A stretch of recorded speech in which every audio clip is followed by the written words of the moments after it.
بسم اللہ الرحمن الرحیم۔ یہ سورۃ الکوثر کا پچھلی صورت کے ساتھ جو تعلق ہے، ربط ہے، وہ پہلے میں ذکر کر دوں۔ پچھلی صورت کے اندر جن لوگوں نے حقوق اللہ اور حقوق العباد میں کمی کی، اللہ نے ان کا ذکر کیا۔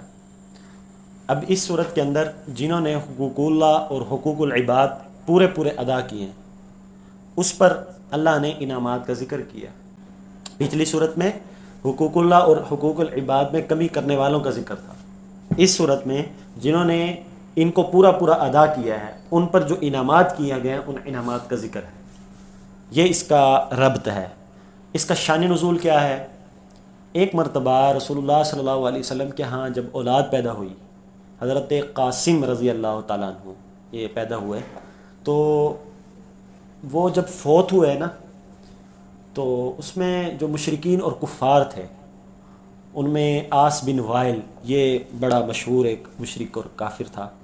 اس نے رسول اللہ صلی اللہ علیہ وسلم کو ابتر کہنا شروع کر دیا کہ دیکھو اس کی تو مذکر اولاد اور اس کا تو لڑکا فوت ہو گیا ہے، تو نعوذ باللہ اس کی مشن، اس کا مقصد آگے چل نہیں سکے گا۔ بس جب یہ نعوذ باللہ وفات پائیں گے، ان کا مقصد بھی فوت ہو جائے گا۔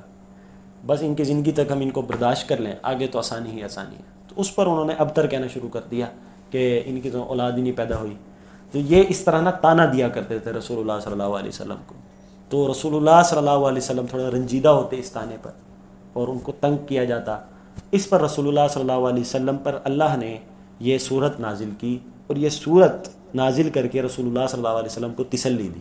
پہلے انعامات کا ذکر کریں گے، پھر جو وہ پروپیگنڈا کرتے تھے اور جو وہ برا بھلا اور تانا تشنیع کرتے تھے، اس کو اللہ تعالیٰ جواب دیں گے۔ یہ دو مقصد ہیں اس صورت کے اندر۔ پہلا کہ رسول اللہ صلی اللہ علیہ وسلم کا دل رنجیدہ ہے، دکھ میں ہے، تو ان پر انعامات کا ذکر کر کے ان کو خوشی اور تسلی دینا۔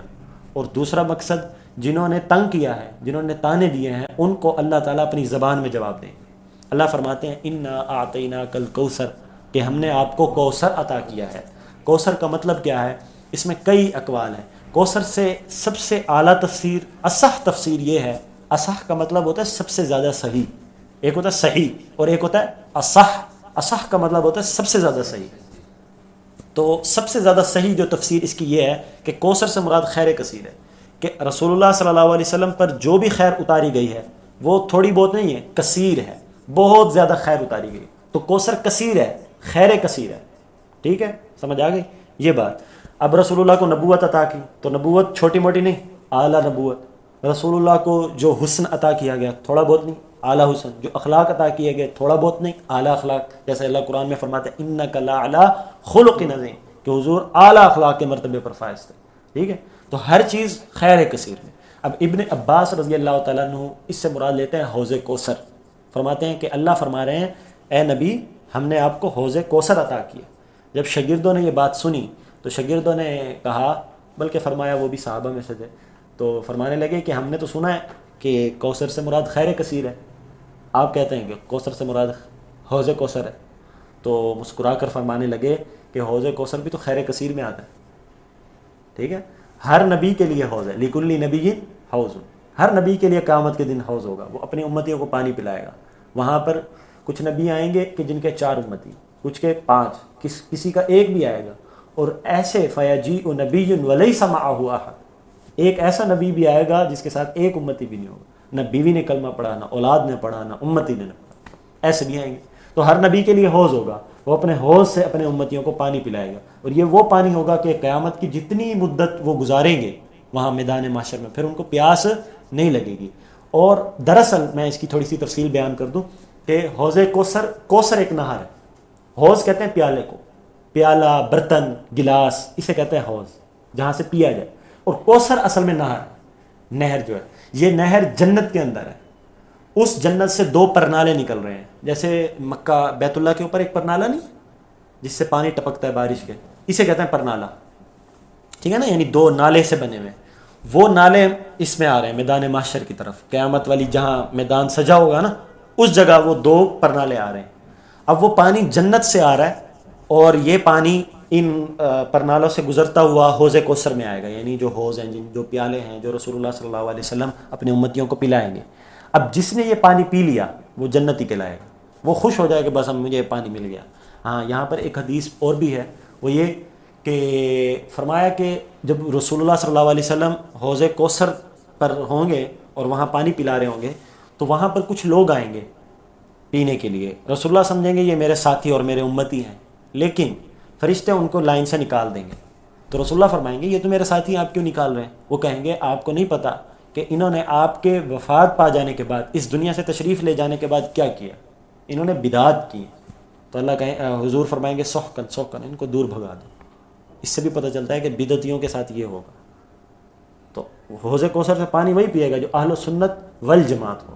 اہل سنت کا مطلب کہ راستہ نبی والا, والجماعت کا مطلب راستہ صحابہ والا, کہ جو حدیث رسول اللہ سے لے اور اس کی تشریح پیٹ سے نہیں بلکہ صحابہ سے لے. تو یہ ہے اہل سنت والجماعت. ہم اہل حدیث, دیوبندی, بریلوی, اس تفریق سے اگر آپ باہر نکلیں تو صرف آپ خود کو اہل سنت والجماعت کہیں گے. اب بعض لوگ اس پر بھی اعتراض کرتے ہیں کہ بھائی خود کو مسلمان کہو, اہل سنت والجماعت کہنے کی. تو بھائی حضور کو بھی یہ بات سمجھا دینی تھی آپ نے کہ پھر حضور بھی اہل سنت والجماعت نہ کہتے, خود کو مسلمان کہتے. حضور کے پاس ایک آیت آئی, یوم تبیض وجوہ وتسود وجوہ, کہ قیامت کے دن بعض چہرے سفید اور بعض چہرے سیاہ ہوں گے. صحابہ نے پوچھا کن کے سفید اور کن کے سیاہ ہوں گے؟ حضور نے فرمایا کہ یوم تبیض وجوہ کے تحت, کہ جن کے چہرے سفید ہوں گے ہم اہل السنت والجماعت. تو یہ لفظ حضور کی زبان مبارک سے خود نکلا ہے. اہل السنت والجماعت یہ کامیاب طبقہ ہے, سفید چہروں والا. اور فرمایا کہ کالے چہرے کن کے ہوں گے؟ ہم اہل البدعۃ والضلالہ, وہ اہل بدعت ہوں گے, وہ اہل گمراہ میں سے ہوں گے. تو یہ حضور کی زبان سے خود ہے کہ کامیاب طبقہ وہ اہل سنت والجماعت. تو اس سے پتہ چلا کہ حوض کوثر پر بدعتی پانی نہیں پی سکتا, حوض کوثر پر اہل سنت والجماعت ہی پانی پئیں گے. اب وہ پانی پئیں گے. اب اس کی بھی تفسیر ہے کہ کوثر وہ نہر جو ہے یہ اتنی بڑی ہے مشرق سے مغرب تک, اتنی بڑی ہے کہ جتنا فاصلہ مشرق سے مغرب اتنی بڑی ہے نہر. اور اس کے کناروں پر خیمے لگے ہوئے ہیں, وہ موتیوں کے خیمے. اس کے کنارے پر جو بند باندھے گئے ہیں وہ موتیوں کے ہیں. اس کا پانی جو ہے وہ دودھ سے زیادہ سفید, شہد سے زیادہ میٹھا, اور دل کو سکون پہنچانے کے اعتبار سے یہ برف سے بھی زیادہ ٹھنڈا ہے, کہ جو پیے گا وہ دل کے اندر ایسی ٹھنڈک محسوس کرے گا جیسے برف کی ہوتی ہے. اور اس کے جو پیالے ہیں جن سے پانی پلایا جائے گا ان کی تعداد ستاروں سے بھی زیادہ, وہ ایسے پیالے, تو اس سے رسول اللہ صلی اللہ علیہ وسلم پلائیں گے. اب یہاں بعض اہل شیعہ جو ہیں, اہل تشیعوں سے جو تعلق رکھتے ہیں, وہ یہاں ایک اعتراض کرتے ہیں. جن کے دل میں صحابہ کا بغض ہو, وہ اس حدیث کو استدلال کرتے ہوئے کہتے ہیں, وہ کہتے ہیں کہ دیکھو وہ صحابہ تھے جو لائن میں کھڑے تھے اور پانی پینے کے لیے آ رہے تھے, اور ان کو حضور نے فرمایا یہ تو میرے صحابہ ہیں اور تم ان کو کیوں نکالتے ہو؟ تو انہوں نے فرمایا نہیں یہ تو بعد میں مرتد ہو گئے تھے. ایسی تو کوئی بات نہیں ہے. یہاں صحابہ مراد نہیں ہے, یہاں مراد ہے حضور کے ساتھی, مراد امتی, صحابہ مراد نہیں ہے. اس لیے کہ صحابہ اس لیے مراد نہیں ہے کہ حدیث کے الفاظ سے اس بات ثابت نہیں ہوتی کہ وہ صحابی ہو, اس لیے کہ حضور نے یہاں معنی ساتھی والا نہیں کیا, یہاں امتی مراد لیا کہ یہ تو میرے اس میں سے ہیں. رہی بات ان کا یہ بھی عقیدہ ہے نا کہ صحابہ بعد میں منافق ہو گئے تھے, تو منافق صحابہ یوں ایسے ہے جیسے سورج اور چاند آپس میں مل جائیں, جیسے زمین اور آسمان آپس میں مل جائیں, جو کہ نہیں ہو سکتا. تو صحابی ہو اور منافق ہو یہ نہیں ہو سکتا. ہاں صحابی کا لبادہ اوڑھ کر کوئی منافق آ جائے وہ ایک الگ بات. مثال کے طور پر ایک چور پولیس کا لباس پہن کر آ جائے تو اب وہ پولیس والا ہو گیا؟ نہیں, پولیس والے لبادے میں آیا ہے, اصل میں وہ منافق اور چور.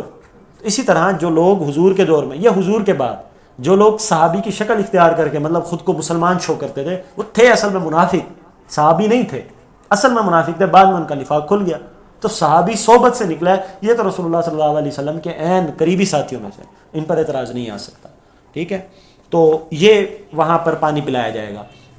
تو اس سے مراد بھی خیر کثیر ہے کہ مطلب حوض کوثر دیا, یعنی ایسا حوض کوثر ہے کہ جو سب سے زیادہ باقی نبیوں کے اعتبار سے سب سے زیادہ خاص ہوگا اور بڑا بھی ہوگا. تیسری بات یہ کہ یہ اس سے سب سے زیادہ امتی پانی پئیں گے, باقیوں میں تو اتنے نہیں ہوں گے. اس لیے کہ حدیث میں ہے نا کہ قیامت کے دن 20 صفیں ہوں گی اور 120 صفیں ہوں گی, اس میں سے 80 صفیں جو ہیں وہ امت محمدیہ صلی اللہ علیہ وسلم کی ہوں گی. ٹھیک ہے, تو یہ اس میں سے پانی پئیں گے جو کامیاب طبقہ ہوگا. اللہ ہمیں بھی نصیب فرمائے. پھر آگے اللہ نے یہ جو اللہ نے انعامات کیے ہیں, کیا انعام کیا ہے؟ دوسرا خیر کثیر, ہاں یعنی اس میں سب چیزیں آ گئیں. اب یہ انعام اللہ نے کیا, اب دیکھو اللہ کیا سکھا رہے ہیں, فصل لربک وانحر. اب انعام کیا ہے, حق بنتا ہے کہ کیا کرو, شکر ادا کرو. اور شکر کی دو قسمیں ہیں, یہاں اللہ نے خود واضح کر دی. ایک شکر ہے کہ آپ زبان سے کریں, ہیں، ایک شکر ہے آپ صرف زبان سے، یا اللہ تیرا شکر ہے یا اللہ، یہ بھی شکر اللہ کو پسند ہے، لیکن آپ صرف زبان سے کرتے نا، آپ کے عمل سے شو نہ ہو. آپ کو اللہ نے مال دیا، آپ کو یا اللہ تیرا شکر ہے، اللہ نے حسن دیا یا اللہ تیرا شکر، اللہ نے طاقت دیا اللہ تیرا شکر. بھائی اس کا اصل شکر کا حق یہ ہے کہ آپ عمل سے دکھائیں. عمل، طاقت ہے نماز پڑھو، مال ہے اللہ کی راہ میں خرچ کرو، تو یہ عملی شکر ہے، اور اللہ کو عملی شکر زیادہ پسند ہے. اس لیے اللہ نے یہاں یہ نہیں کہا بس شکر ادا کریں، نہیں، شکر کا عملی طریقہ بتایا کہ عملی طریقہ کیا ہے، پھر اس میں وہ بتایا جو سب سے زیادہ اللہ کو پسند ہے. یاد رکھیں نماز ایک ایسی چیز ہے، آپ نے شکر ادا کرنا ہو تو 2 رکعت نماز سے بڑھ کر اس سے زیادہ کوئی شکر نہیں ہے، ٹھیک ہے. اور آپ نے توبہ استغفار کرنی ہو اس کے لیے بھی 2 رکعت نفل سے زیادہ کوئی بڑی چیز نہیں ہے. اور اسی طرح آپ نے کوئی مدد طلب کرنی ہو، کوئی کام اپنا نکلوانا ہو اور سیٹ کروانا ہو اور اللہ سے آپ دعا مانگے، تو سب سے بہترین ہے کہ آپ 2 رکعت نفل پڑھ لیں. اس سے آپ کو ایک پیکج یہ بھی مل جائے گا. مولانا جمشید صاحب رائمنڈ والے وہ فرماتے تھے اس سے ایک پیکج یہ بھی مل جاتا ہے، جو 2 رکعت نفل پڑھے نا اپنی کسی مصیبت، اپنے کسی کام کے لیے، تو اس کے بعد اللہ ایک پیکج دے دیتے ہیں کہ یہ ایک دعا مانگے گا وہ میں ضرور قبول کروں گا. تو ایک دعا کا جس نے پکا پیکج لینا ہو وہ 2 نفل پڑھ کے اللہ سے دعا مانگے، اس کا کام ہو جاتا ہے. تو یہاں اللہ عملی شکر سکھا رہے ہیں. یہ شکر کیوں اللہ نے حکم کیوں دیا شکر کا؟ کیونکہ پیچھے اللہ نے انعام کیا. اب اس انعام کا کیا حق تھا؟ شکر. اور شکر صرف زبان سے یا عملی؟ اعمال سے. اور اس اعمال میں سب سے پہلے کس کو ذکر کیا؟ نماز. اس سے پتہ چلا ہے کہ شکر میں سب سے افضل چیز کیا ہوئی؟ نماز. کہ نماز سے آپ شکر ادا کریں. فرمایا فصلی لربک، اپنے رب کے لیے نماز پڑھیں. ونحر، آپ قرآن میں اکثر دیکھیں گے کہ کسی جگہ، ہر جگہ جہاں نماز کا ذکر آتا ہے وہاں زکوٰۃ کا ذکر آئے گا. اقیموا الصلاۃ وآتوا الزکاۃ، جب نماز پڑھو زکوٰۃ ادا کرو. جہاں دیکھیں آپ نماز زکوٰۃ نماز زکوٰۃ، یہاں اللہ نے طرز بدلا ہے. یہاں نماز کے بعد قربانی کا ذکر کیا. اس کی 2 وجہ. پہلی وجہ تو یہ ہے کہ ونحر قربانی سے ہے، یعنی قربانی کیجیے، وہ بھی مالی عبادت ہے. زکوٰۃ بھی مالی عبادت تھی، یہ بھی مالی عبادت ہے، ٹھیک ہے. تو اللہ نے 2 قسم کے شکر ادا کرنے کا کہا، ایک بدنی جیسے نماز پڑھو، اور ایک مالی کہ قربانی کرو. لیکن یہاں زکوٰۃ نے قربانی کیوں کہا؟ اس کی ایک وجہ ہے، وہ یہ کہ چونکہ عرب کے ہاں نا مطلب عرب اونٹ کی قربانی کیا کرتا تھا، اور اس کو یعنی اونٹ کی قربانی زیادہ کیا کرتا تھا. اس وجہ سے اللہ نے اس کے ساتھ میل کھاتے ہوئے، مطابقت کھاتے ہوئے حکم دیا ہے کہ آپ قربانی کیجیے. اور وہ بھی اس سے مراد عام قربانی بھی ہو سکتی ہے کسی بھی جانور کی، لیکن زیادہ صحیح قول یہ ہے کہ اونٹ کی قربانی کیجیے، ٹھیک ہے. تو یہاں ونحر اس لیے کہ عرب اونٹ کی قربانی زیادہ کرتا تھا، اس وجہ سے. پھر آگے اب یہاں سے اللہ جواب دے رہے ہیں. تو آیت کے 3 حصے ہیں. پہلا حصہ انعامات کا، دوسرا اس انعامات پر شکر کرنے کا، اور تیسرا جو انہوں نے پروپیگنڈا کیا اس کا جواب. اللہ فرما رہے ہیں ان شانیہ کا، آپ سے بغض رکھنے والا، آپ پر طعن و تشنیع کرنے والا وہی ابتر ہے، اسی کی نسل کٹی ہوئی ہے، وہی مقطوع نسل ہے، اس کی ذکر اور تذکرہ اس کا ختم ہو جائے گا، باقیوں کا نہیں. اب آپ دیکھیں نا آج کے دور میں عاص بن وائل کو کوئی جانتا ہے؟ اس کی اولاد کو کوئی جانتا ہے؟ نہیں. اللہ نے رسول اللہ صلی اللہ علیہ وسلم کو اگرچہ مذکر اولاد سے نسل نہیں دی لیکن مؤنث سے تو دی ہے.